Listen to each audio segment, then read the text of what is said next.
बिस्मिल्लाहिर्रहमानिर्रहीम। अस्सलाम वालेकुम स्टूडेंट्स, कैसे हैं आप सब? उम्मीद करती हूँ आप सब बिल्कुल खैरियत से होंगे। दिस इज़ 9th केमिस्ट्री और फेडरल बोर्ड की बुक को हम फॉलो कर रहे हैं और अल्हम्दुलिल्लाह चैप्टर 1 कंप्लीट हो चुका है। Now we are doing chapter 2 matter. और अगर आप इस चैनल पर नए हैं तो आप विज़िट कर सकते हैं easy camp for you chemistry का चैनल का जो वेबसाइट है easycampforyou.com, ठीक है। और उसमें आपको डिफरेंट क्लासेस के टैब्स नज़र आएंगे। आप 9th क्लास को क्लिक करें, उसमें आपको 9th क्लास का पेज ओपन हो जाएगा और 9th क्लास से रिलेटेड जो भी मटेरियल है, ठीक है, जितने भी चैप्टर्स के सीक्वेंस में लेक्चर्स अपलोड हो चुके हैं along with their PDFs and objective quiz, वो सब का सब आपको easycampforyou.com पे मिल जाएगा। तो स्टूडेंट्स, बहुत से स्टूडेंट जो 9th केमिस्ट्री में आ रहे होते हैं उनको लगता है कि केमिस्ट्री बहुत मुश्किल है और वो ऑलरेडी देख भी चुके होते हैं कि कुछ स्टूडेंट्स जो हैं वो यानी उनके सीनियर्स कह रहे होते हैं कि हमारी तो बिल्कुल अच्छा नहीं गया, अब बुक्स चेंज हो गई हैं, चैप्टर ज़्यादा हो गए हैं और बहुत अच्छा परफॉर्म नहीं होता। ऐसा कुछ भी नहीं है, केमिस्ट्री बहुत बहुत बहुत आसान है। जस्ट आपने बहुत अच्छे से कॉन्सेप्ट्स क्लियर करने हैं, ठीक है, और उसके बाद जो है वो नोट्स मेकिंग की तरफ जाना है। अब जो स्टूडेंट्स जस्ट बुक्स को फॉलो करते हैं, बुक में से ही पढ़ते हैं, बुक को फॉलो करते हैं, तो एट दी एंड वो अपने लाइक रिवीजन के टाइम या एग्जाम्स का टाइम जब करीब आता है तो वो अच्छे से रिवीजन नहीं कर पाते, नोट्स नहीं बने होते, ठीक है, तो वो चीज़ों को कंपाइल नहीं कर पाते। तो उनका जो 15 चैप्टर है ना वो उतने ही लेंथी रहते हैं, बहुत ज़्यादा लेंथी रहते हैं। उनको कुछ समझ नहीं आती कि कहाँ पर हमने क्या पढ़ा था, कैसे हमने चीज़ों को जो है वो कंडेंस करना है और कम करके और पॉइंट्स की फॉर्म में याद करना है, ठीक है। तो इस चैनल पे आपको इसी तरीके से लेके जाया जा रहा है कि जिसको आप फॉलो करते हुए आप जो है वो कम वक्त में बहुत अच्छी तैयारी कर सकते हैं और फुल मार्क्स ले सकते हैं इंशाल्लाह, ठीक है। तो चलिए स्टूडेंट स्टार्ट करते हैं। रब्बि इश्रह ली सदरी व यस्सिर ली अमरी वहलुल उक़दतम मिन लिसानी यफ़क़हू क़ौली। ए मेरे रब, मेरे लिए मेरा सीना कुशादा फरमा दे और मेरा काम आसान कर दे और मेरी ज़ुबान की गिरह खोल दे ताकि वो मेरी बात समझ सकें। आमीन। अल्लाहुम्मा अन्फ़अनी बिमा अल्लमतनी व अल्लिमनी मा यनफ़अनी व ज़िदनी इल्मा। ए अल्लाह, मुझे फ़ायदा दे उसके साथ जो तूने मुझे सिखाया है और मुझे सिखा जो मेरे लिए फ़ायदा मंद है और मेरे इल्म में इजाफ़ा फरमा। आमीन। अब स्टूडेंट्स स्टार्ट करते हैं लेक्चर। अब यहाँ पर एक थॉट ऑफ द डे एक डिस्कस होती है, उसमें कोई ना कोई मैं आपको बात बताती हूँ। तो यहाँ पर हमारे पास है कि बहुत से स्टूडेंट्स कहते हैं कि हमें ना मतलब हम तैयारी कर रहे होते हैं, जैसे अब आप तो 9th क्लास के स्टूडेंट हैं, लेकिन इसी तरह 10th first year second year या MD कैट की स्टूडेंट्स जो हैं वो उनका मैसेज आ रहा होता है कि हमें ना मतलब मोटिवेशन हमारी लो हो जाती है। हम पहले तो बहुत ज़्यादा मोटिवेट होते हैं जैसे ही साल स्टार्ट होता है, लेकिन आहिस्ता आहिस्ता हम कहीं ना कहीं अपनी मोटिवेशन खो देते हैं और फिर हम चाहते हैं कि हमें कोई मोटिवेट करे और फिर हम जो है वो बहुत अच्छे से तैयारी स्टार्ट करें और अपने जो है वो गोल को अचीव करने के लिए हम लग जाएं, ठीक है। तो लेकिन मैं आपको सबसे पहले बात बताऊं कि जो सोर्स ऑफ मोटिवेशन है ना वो पहले नहीं आएगी। यानी ऐसा नहीं होगा कि पहले आपको कोई ना कोई बात करके कुछ करके आपको बहुत ज़्यादा मोटिवेट करके और फिर आप स्टार्ट करेंगे। तो बेसिकली जो मोटिवेशन होती है ना वो आप जो भी एक्ट कर रहे होते हैं ना, अमल कर रहे होते हैं, यानी आप अपने स्टूडेंट हैं तो आपने अपना जो भी स्टडी टाइम टेबल रखा होगा, ठीक है, उसमें आप उसको फॉलो कर रहे होंगे। आपने कहा होगा कि ये स्केड्यूल मुझे फॉलो कर रहा है, ठीक है। उसको जब आप फॉलो कर रहे होंगे तो वो इटसेल्फ आपको मोटिवेट करेगा, ठीक है। वो रियल मोटिवेशन है और वो आपको मोटिवेट करेगा और वो मोटिवेशन जो है वो आहिस्ता आहिस्ता बढ़ती जाती है। और आपका अगर गोल सेट हुआ हुआ है, ठीक है, जिसको आपने अचीव करना है, आपके कोई ना कोई गोल्स होंगे कि मुझे डॉक्टर बनना है, इंजीनियर बनना है या किसी भी फील्ड में जाना है, आपने कोई अपने माइंड में रखी होगी और आपने उसके लिए एग्ज़ाम्स देने हैं और एग्ज़ाम्स में बहुत अच्छा स्कोर करना है, बल्कि आप कह रहे होंगे आपने टॉप करना है। तो वो जो आपने गोल्स रखे हुए हैं ना, तो उसके लिए सबसे पहले आपको मतलब लाइक काम करना है आपको। यानी ऐसा नहीं है जस्ट प्लानिंग, मतलब कुछ स्टूडेंट्स को ना हम बस प्लानिंग करने का शौक होता है, बस वो प्लानिंग करते रहते हैं। अच्छा हाँ मैं इस वक्त पढ़ूंगा, इस वक्त पढ़ूंगी, इस वक्त हम जो है वो रेस्ट टाइम होगा और उसमें ये करेंगे वो करेंगे। नहीं नहीं नहीं, बस प्लानिंग ही प्लानिंग करते रहते हैं और 2 दिन फॉलो करते हैं, फिर प्लान ख़राब हो जाता है, फिर अगेन उन्होंने दूसरा प्लान बनाना है, फिर तीसरा प्लान बनाना है, फिर प्लान्स ही बनते रहते हैं, ठीक है। तो प्लानिंग नहीं करनी बल्कि एक्ट करना है, ठीक है, मतलब आपने काम करना है। क्योंकि जितना ज़्यादा आप उसमें लग जाएंगे, ठीक है, हो सकता है कि एक दिन आपने करने बैठे हैं तो उस दिन आपका बहुत ज़्यादा नहीं कवर हो पाया, शायद एक ही टॉपिक कर पाए, लेकिन उससे आपको मोटिवेशन मिल जाएगी कि अच्छा अल्हम्दुलिल्लाह आज एक टॉपिक हो गया। लेकिन कल जब आप बैठेंगे तो हो सकता है कि एक ही फ्लो में आप 2-3 टॉपिक्स एक साथ कर पाएँ, ठीक है।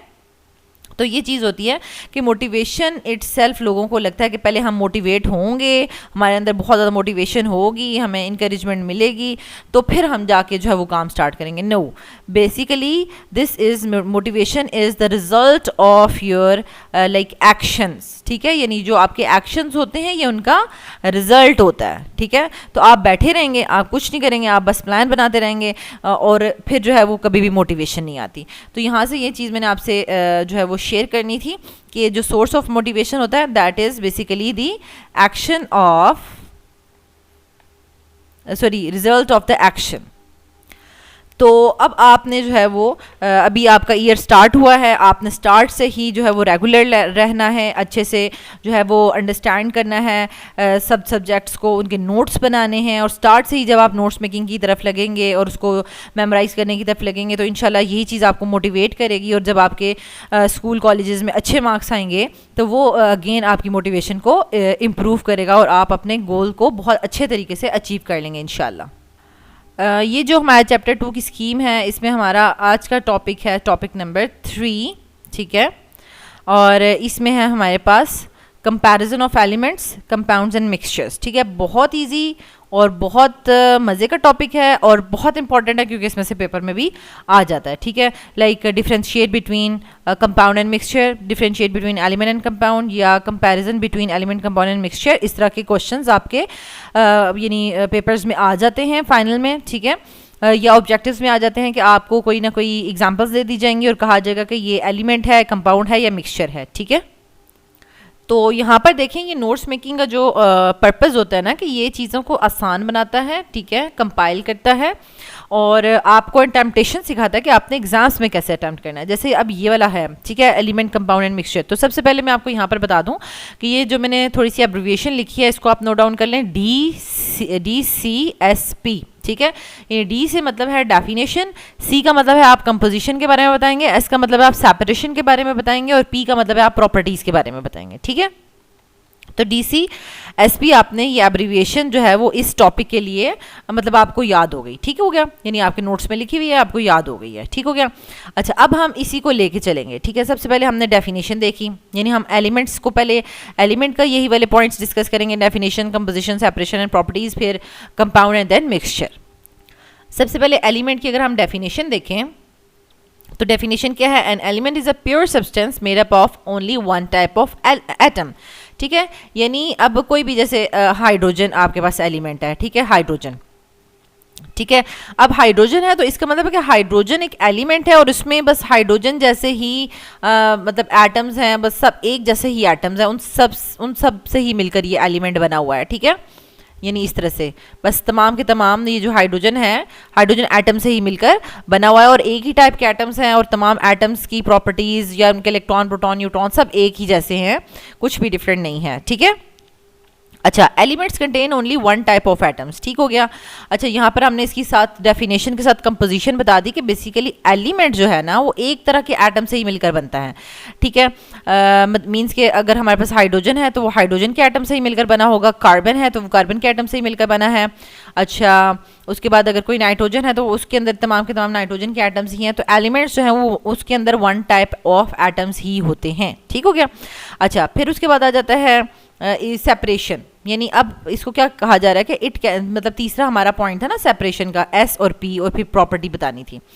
तो थर्ड पॉइंट देखें सेपरेशन का, it can not be broken down into simpler substances by chemical means, यानी अब हम कहेंगे इसको हम तोड़ के और ज़्यादा सिंपल फॉर्म में लेके जाएं। अब एलिमेंट है वो हाइड्रोजन एटम से ही मिलकर बना हुआ है तो बस उसको और क्या ज़्यादा तोड़ेंगे, वो तो और टूटेगा ही नहीं। क्योंकि जैसे अगर आपके पास वाटर है तो वाटर तो आपने बनाया हुआ है हाइड्रोजन एंड ऑक्सीजन से, उसको आप तोड़ सकते हैं, आप ये वाले बॉन्ड्स तोड़ें और ये हाइड्रोजन अलग हो जाएगी, ऑक्सीजन अलग हो जाएगा, ठीक है। तो आप उसको बाय केमिकल मींस यानी कोई केमिकल प्रोसेस करके उसको तोड़ सकते हैं और उसको सिंपलर सब्सटेंसेस में कन्वर्ट कर सकते हैं। But element can not be broken down, क्योंकि वो ऑलरेडी बहुत ज़्यादा सिंपलर फॉर्म में है, ठीक है, और वो किसी भी केमिकल मीन से फर्दर सिंप्लीफाई नहीं हो सकता।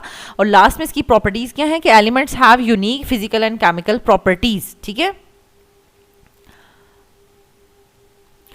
अब यहाँ पर आपको पीरियोडिक टेबल नज़र आ रहा है और पीरियोडिक टेबल में ये तमाम के तमाम बॉक्सेस में आपको डिफरेंट एलिमेंट्स नज़र आ रहे हैं यहाँ पर, यानी यहाँ पर ये हाइड्रोजन एलिमेंट है, ये हीलियम है, फिर सेकंड पीरियड में आ जाए ये लिथियम एलिमेंट है, फिर ब्रिलियम है, बोरॉन, कार्बन, ये सारे के सारे जो एलिमेंट्स हैं इन सब की अपनी अपनी फिजिकल एंड केमिकल प्रॉपर्टीज़ हैं, ठीक है। यानी हाइड्रोजन की जो प्रॉपर्टीज़ हैं वो लिथियम से नहीं मैच कर रही, या ब्रिलियम से नहीं मैच कर रही, या क्रोमियम से नहीं मैच कर रही, उसकी अपनी प्रॉपर्टीज़ हैं, और इन डिफरेंट एलिमेंट्स की अपनी प्रॉपर्टीज़ हैं, ठीक है। तो अब यहाँ पर देखिए हमने इसके चारों पॉइंट्स डिस्कस कर लिए हैं। प्रॉपर्टी, सबसे पहले definition, composition and then separation, यानी इनको सेपरेट किया जा सकता है यानी, और प्रॉपर्टीज़, ठीक है। तो उसमें आप कोई भी एग्जांपल लिख सकते हैं। तो यहाँ पर मैंने एलिमेंट्स में जो लिखा है कि ऑक्सीजन, गोल्ड, यानी आपके पास गोल्ड एक अलग एलिमेंट है और कार्बन एक अलग एलिमेंट है, ऑक्सीजन एक अलग एलिमेंट है, बल्कि ऑक्सीजन के साथ यहाँ पर ना O2 नहीं लिखना चाहिए, इसको आप सिंपल O लिखेंगे, ऑक्सीजन, ठीक है। ऑक्सीजन एक एलिमेंट, अगर O2 कर देंगे तो वो फिर मॉलिक्यूल में चला जाएगा या कंपाउंड्स में चला जाएगा, ठीक है। सिंपल ऑक्सीजन एक एलिमेंट है, ठीक है। इसको आपने अपने नोट्स में यहाँ पर करेक्ट कर लीजिएगा, ठीक हो गया।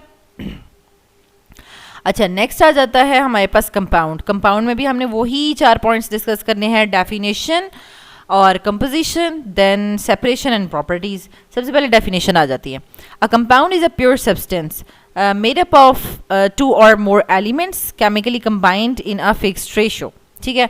अब ये आपके पास कंपाउंड क्या होता है, ये एक प्योर सब्सटेंस होता है, ठीक है। जैसे कि अगर हम जब अब मिक्सचर पढ़ेंगे तो मिक्सचर प्योर सब्सटेंस नहीं होता बल्कि वो इम्प्योर होता है, ठीक है। इसी तरीके से कंपाउंड जो है वो प्योर सब्सटेंस होता है, मेड अप ऑफ 2 और मोर एलिमेंट्स।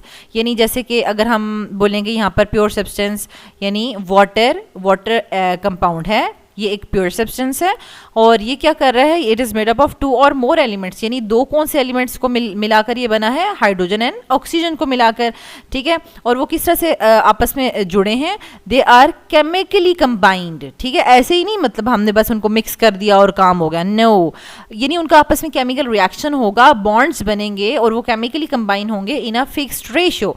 और ऐसा भी नहीं है कि जितने मर्जी हाइड्रोजन जितने मर्जी ऑक्सीजन के साथ मिलना शुरू हो जाए, ऐसा भी नहीं है, बल्कि 2:1 की रेशियो से ये आपस में मिलेंगे, यानी हाइड्रोजन जो है वो 2 हाइड्रोजन 1 ऑक्सीजन के साथ कंबाइन करेंगे, ठीक है। तो ये प्रॉपर इसकी पूरी की पूरी डेफिनेशन है जो कि अब आपको समझ भी आ चुकी है और आप इजीली लिख सकते हैं, ठीक है। A compound is a pure substance, एक ये बात बता दी, मेड अप ऑफ 2 और मोर एलिमेंट्स, ठीक है। ये एक से ज़्यादा एलिमेंट से मिलकर बने होते हैं और कैसे बनते हैं, chemically combined in a fixed ratio, ठीक हो गया। अब हम आ जाते हैं इसकी डेफिनेशन के बाद composition. They can only be, यहाँ पर कंपोजिशन, अच्छा कंपोजिशन यहाँ पर चला गया, ये वाला कंपोजिशन वाला पॉइंट है ना, इस पे चला गया, आपने इसको ज़रा देख लेना है, यहाँ पर ये कंपोजिशन का पॉइंट आ गया। दे कंसिस्ट ऑफ 2 और मोर एलिमेंट्स, ठीक है। यानी हमने कंपाउंड का बताना है तो किससे मिलकर बना होता है।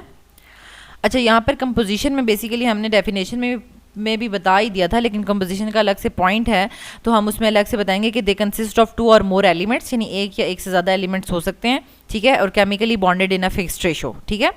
अच्छा, और यानी ये आप कह सकते हैं कि ये जो कंपोजिशन का पॉइंट है ये डेफिनेशन से ही निकला हुआ है, ठीक है। अच्छा, फिर ये ऊपर सेपरेशन का पॉइंट आ जाएगा, ठीक है। सेपरेशन के पॉइंट में आपने लिखना है दे can only be separated into their elements through chemical reaction. जैसे कि अभी मैंने आपको बताया, हमने कंपाउंड में वाटर की एग्जांपल ली और उससे अगर हमने हाइड्रोजन एंड ऑक्सीजन में कन्वर्ट करना होगा तो केमिकल रिएक्शन ही करवाना होगा, उसके अलावा हम उसको फिजिकल मीन्स से हम उसको अलग नहीं कर सकते, क्योंकि जब हमने इसकी डेफिनेशन में बता दिया, कंपोजिशन में बता दिया कि एलिमेंट्स केमिकली कंबाइन हुए हुए हैं, तो उनको सेपरेट करने के लिए भी केमिकल रिएक्शंस को ही हमें यूज़ करना पड़ेगा, ठीक हो गया। एंड लास्ट में हमारे पास इसका जो प्रॉपर्टीज़ का पॉइंट आ जाता है, they have different properties from the elements they that make them, ठीक है। ये बड़ा इंपॉर्टेंट पॉइंट है कि जैसे कि अगर आप वाटर बना रहे हैं हाइड्रोजन एंड ऑक्सीजन से, तो हाइड्रोजन भी एक गैस है, ठीक है, और ऑक्सीजन भी एक गैस है, ठीक है। इनकी अपनी अपनी प्रॉपर्टीज़ हैं। हाइड्रोजन बहुत ज़्यादा इनफ्लेमेबल भी है, यानी फायर कैचिंग है, और जब इन दोनों को मिलाते हैं तो एक बहुत ही डिफरेंट सी चीज़ बन जाती है, हमारे पास लिक्विड वाटर बन जाता है। यानी वो देखें उसका फिजिकल स्टेट भी डिफरेंट हो गई, यानी ये दोनों गैसेस थी उससे हमारे पास लिक्विड बन गया। और उसके अलावा वो वाटर की अपनी प्रॉपर्टीज़ हैं कि वो एज अ सॉल्वेंट यूज़ हो रहा है। अच्छा, मतलब लाइक यानी जैसे कि हमने कहा कि हाइड्रोजन इनफ्लेमेबल है, फायर कैचिंग है, तो वाटर तो फायर कैचिंग नहीं है, मतलब वो तो बल्कि फायर को आप कह लेंगे हम बुझाने के लिए यूज़ करेंगे, ठीक है। तो ये बहुत ज़्यादा उसकी डिफरेंट प्रॉपर्टीज़ हैं, ये बहुत ज़्यादा मतलब यूनिवर्सल सॉल्वेंट एक्ट करता है, बहुत सारी चीज़ों को अपने अंदर डिजोल्व कर लेता है। तो ये इसकी जो है वो प्रॉपर्टीज़ थी यहाँ पर कि जो कंपाउंड की प्रॉपर्टीज़ होती हैं they are different from the elements from which they are made. ठीक है, तो इसमें कुछ भी रट्टा लगाने की जरूरत नहीं है, आपने बस अंडरस्टैंड कर लिया और 4 पॉइंट्स अपने जो है वो वर्डिंग में आपने लिख लेने हैं। ठीक है, और इसकी एग्जाम्पल में आप कोई भी कंपाउंड्स लिख सकते हैं, जैसे कि यहाँ पर हमने वाटर लिखा हुआ है, कार्बन डाइऑक्साइड, सोडियम क्लोराइड, ये सारे के सारे कंपाउंड्स हैं। ठीक है, और फर्दर इनकी डिटेल में जाएँ तो कुछ आयनिक कंपाउंड्स होते हैं और कुछ आपके पास कोवेलेंट कंपाउंड्स होते हैं, जैसे कि सोडियम क्लोराइड आयनिक कंपाउंड है और वाटर एंड कार्बन डाइऑक्साइड या ये हमारे पास कोवेलेंट कंपाउंड्स हैं। ठीक है, अब आ जाते हैं लास्ट में मिक्सचर की तरफ। मिक्सचर में भी अगेन हम सबसे पहले डेफिनेशन देखेंगे और बिल्कुल भी मुश्किल नहीं है, बहुत आसान डेफिनेशन है। अ कम्बिनेशन ऑफ 2 और मोर सब्सटेंसेस एलिमेंट्स और कंपाउंड्स। अब बड़े मजे की बात है यहाँ पर कि मिक्सचर जो है वो इज एन इम्प्योर सब्सटेंस। यहाँ पर आप इस चीज़ का इजाफा भी कर सकते हैं। ठीक है, ये एक इम्प्योर सब्सटेंस है। ठीक है, and it is a combination of 2 और मोर सब्सटेंसेस। ठीक है, जो कि यानी प्योर सब्सटेंसेस को मिला के ये एक इम्प्योर सब्सटेंस बनता है। ठीक है, यानी वो प्योर सब्सटेंसेस जो हैं वो एलिमेंट्स भी हो सकते हैं या कंपाउंड्स भी हो सकते हैं, यानी 2 एलिमेंट्स को आप आपस में मिक्स कर लें या कंपाउंड्स को आपस में मिक्स कर लें या एलिमेंट्स और कंपाउंड्स को आपस में मिक्स कर लें। इस तरीके से आप जो है वो मिक्सचर बना सकते हैं किसी भी तरीके से, लेकिन जो मिक्सचर बनेगा वो इम्प्योर सब्सटेंस होगा। ठीक है, और उसके लिए कोई रेशियो भी फिक्स नहीं होती। That are physically mixed. अब यहाँ पर बड़ी आपको बता दिया गया कि ये केमिकली नहीं आपस में कंबाइन हो जाएंगे, ये फिजिकली मिक्स होंगे, mix together but not chemically combine, is called a mixture. ठीक हो गया। अच्छा, ये इसकी डेफिनेशन थी। अब इसके रिमेनिंग 3 पॉइंट्स हमने बताने हैं कि इसके अंदर इसकी कंपोजिशन क्या है। दे कंटेन एलिमेंट्स, कंपाउंड्स और both in a varying proportion, यानी कोई प्रोपोर्शन भी फिक्स नहीं है और कुछ हमने इसकी कंपोजिशन यानी ये भी नहीं कहा कि बस ये एलिमेंट से ही मिलकर बनेंगे या कंपाउंड से ही मिलकर बनेंगे। ये एलिमेंट्स, कंपाउंड्स या दोनों के साथ ही मिलकर ये बनाए जा सकते हैं।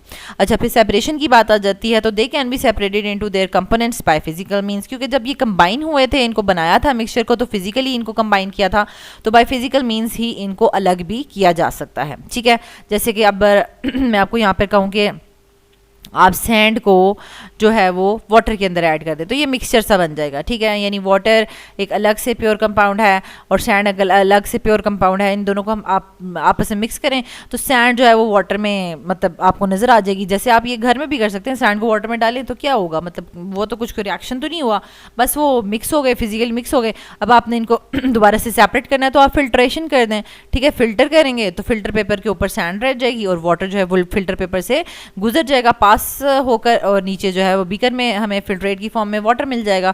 तो इस तरीके से फिजिकल मीन से हमें कोई रिएक्शन नहीं करना पड़ा, हमने इनको अलग कर लिया। ठीक हो गया। अच्छा, फिर हमारे पास आ जाता है लास्ट में इनकी प्रॉपर्टीज के बारे में हमें बताना है। तो mixture consist of multiple substances that retain their individual properties. अब ये है कि वो कहते हैं कि जब आप मिक्सचर बनाते हो तो मिक्सचर में जैसे कि अब ऑयल को अगर आप वाटर में मिक्स कर दें, ठीक है, तो वो भी एक मिक्सचर बन गया है। ठीक है, और वो कहते हैं कि जब ये मिक्सचर डिफरेंट मल्टीपल सब्सटेंसेस से मिलकर बनता है कंपाउंड्स वगैरह से, तो वो अपनी अपनी इंडिविजुअल प्रॉपर्टीज़ बरकरार रखते हैं, रिटेन रखते हैं। यानी ऑयल जो है पानी में जाके ये नहीं उसके अंदर पूरा हाली हो जाएगा, ये ऑयल ऑयल ही रहेगा, उसके अंदर वो बिल्कुल भी डिज़ोल्व नहीं हो रहा, उसने अपनी जो नेचर है वो अपनी बरकरार रखनी है और वाटर ने अपनी जो है वो नेचर जो है वो बरकरार रखनी है। ठीक हो गया। लास्ट में आ जाते हैं इनकी एग्जाम्पल्स, बहुत ढेरों ढेर एग्जाम्पल्स हैं, आप कुछ भी लिख सकते हैं। यहाँ पर मैंने कुछ मैंशन किए हैं, जैसे एयर भी मिक्सचर है, mixture of nitrogen, oxygen, carbon dioxide. ठीक है, एंड सॉल्ट वाटर ये भी मिक्सचर है, इसमें क्या क्या हमने डाला हुआ है, सॉल्ट एंड वाटर डाला हुआ है। सैंड एंड आयरन फिलिंग्स, ठीक है, ये भी हमारे पास जो है मिक्सचर हो जाता है। तो यहाँ तक हमने जो है वो स्टूडेंट्स ये थर्ड पॉइंट जो है वो कम्प्लीटली डिस्कस कर लिया है। नेक्स्ट वीडियो में हम एलोट्रोपी को डिस्कस करेंगे इंशाल्लाह। अगर आपको इस वीडियो में कुछ भी क्वेश्चन मतलब कोई भी पॉइंट समझ नहीं आया तो आप पूछ सकते हैं, अदरवाइज़ आपने इसको अच्छे से जो है वो इन पॉइंट्स को मेमोराइज़ कर लेना है।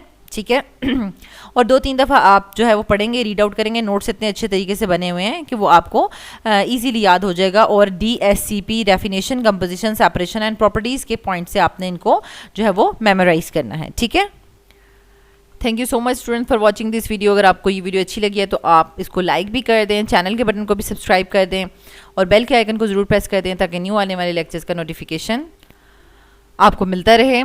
अल्लाह ताला आपको बहुत आसानियाँ अता फरमाए और आसानियाँ तकसीम करने का शर्फ अता फरमाए।